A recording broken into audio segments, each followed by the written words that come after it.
Okay, so here's my meal prep for the week. Don't get fooled. This is a vegetarian meat replacement.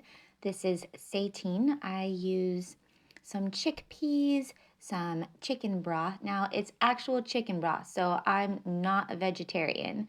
I melt some coconut oil in the microwave, and then I'm supposed to use a poultry seasoning, but I just use a little bit too much of a regular seasoning, which has a little bit too much salt. And then I also added some soy sauce, which made it more salty. But this is my third time making it, so I didn't follow the recipe exactly. It's okay though, because it still turns out really good. I love how the batter part comes out super creamy. The nutritional yeast almost gives it a little cheesy flavor.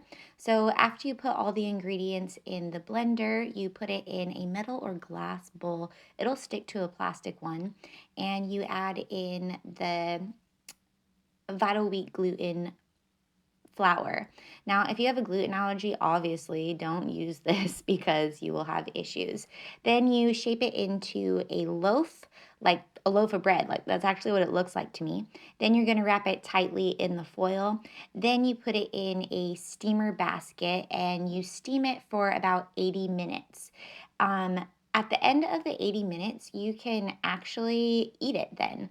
But while I do that, I get out my other meal that I'm going to prep, which is chicken. Again, not a vegetarian. I decided to try something not really different, but I probably should have prepared it a different way. I'm not the greatest cook, but I've been experimenting a lot lately. I basically just chopped up 2 packages of chicken and then dumped in ranch seasoning. I thought that maybe I should add some milk, so I did. Not very much, didn't measure it, then mixed it all up and then threw it in our oven microwave thing and put it in for about 30 minutes. I had some yellow squash that has been sitting in the refrigerator for a while, so I decided to just chop that up. I didn't cook it or anything. I just put it in my meal prep containers raw. I don't really measure it. I mean, it looks like I measure it because I'm just putting it in a half cup measurement, but then I put the extras back in, so I don't really measure it. I do get a little particular when it comes to carbs, which is still something I'm working on, so I do measure out my rice. I probably need to have a little bit more rice than I typically give myself, but step by steps and just getting comfortable with eating more food, which is still a challenge. So I'm being really particular and getting all the grains that I need and making sure it's the exact number that I want, which I believe I chose 80 grams. I'm not on a particular meal plan or anything right now, so I just picked a number. My staging is done by this time. However, it turned out a little bit squishy this time, and it's not really supposed to be that way.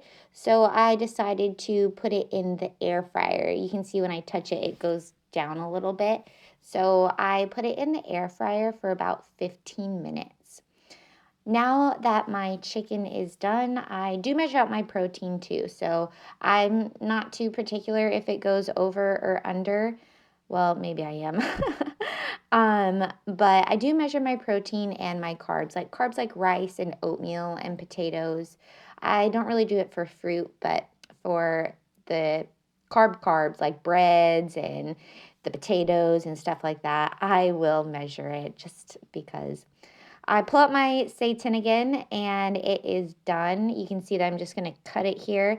It reminds me of bread. The consistency just seems like bread. Again, this one wasn't my best loaf. This is the third time I've made it. The first time I made it, it was a little bit more smooth, but yeah, it looks like bread, like you put butter on it or a sauce. But it's super flavorful. I really like it as a protein substitute. That was my meal prep for yesterday for this week. I've kind of been in a funk with my food. I'm tired of eating food. I'm tired of the same things. I like chicken. I like all the food that I eat. I'm just kind of like over food. And it's just kind of boring to me. I've also been really tired lately and not really into the whole meal prep thing. And with a goal that I'm not super passionate about and not really even having a great goal right now, I'm struggling with like kind of staying on track. I do have some changes coming up though that I'm really, really excited about, and I'll be sharing that soon. I haven't done a YouTube video or anything in a while, updating with how things are going with my health and recovery, but I will soon. And yeah, I just wanted to share my meal prep. I've been trying to learn video editing a little bit more, so I'm using CapCut per recommendation from a friend. So yeah, we'll see how this part of my sharing goes with videos and such. Anyways, I hope that you are prepped and ready for your week 2 and you're staying warm. It is freezing here.